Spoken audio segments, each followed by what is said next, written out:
के चुरोट खाने मान्छेहरूलाई थाहा छैन होला र कि चुरोटले असर गर्छ भन्ने कुरा? पक्कै पनि थाहा छ। लगातार खाइरह्यो भने चाहिँ यसले क्यान्सर निम्ताउन सक्छ भन्ने कुरा थाहा छैन होला र? पक्कै पनि थाहा छ।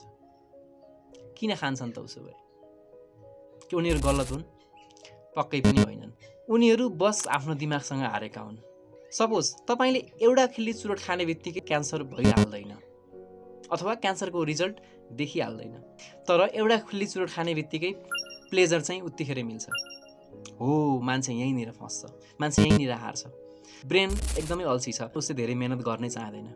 उसलाई केही न केही प्लेजर दिइराख्नुपर्छ। प्लेजर त राम्रो कुरामा दिनु पर्यो नि त।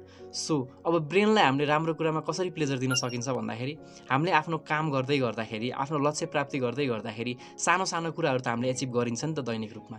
हो, त्यो एचिभमेन्ट पछाडि जब तपाईँले चुरोट तान्नुहुन्थ्यो नि पहिला, अब त्यो बेलामा चाहिँ तपाईँले आफ्नो ब्रेनलाई चाहिँ स्याबासी दिनुपर्छ।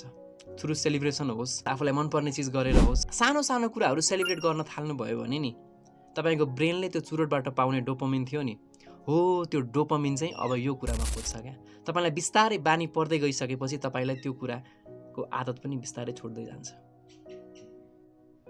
भनिन्छ नि हामीले आफ्नो बानीलाई त्याग्न सकिँदैन, तर हामीले बानीलाई चाहिँ हामीले रिप्लेस गर्न सकिन्छ। मैले चुरोट छोड्छु भनेर मैले रेपिटेडली भनिराखेँ भने के हुन्छ? म चुरोट छोड्छु भन्दाखेरि के हुन्छ?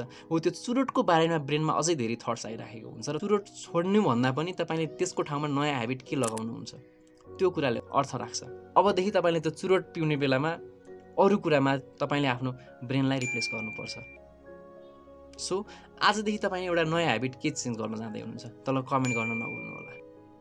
तपाईँलाई यस्तै खाले कन्टेन्ट चाहिरहेको छ भने हामीसँग जोडिराख्न पनि नभुल्नु होला है त। So thank you so much for watching this video. Thank you.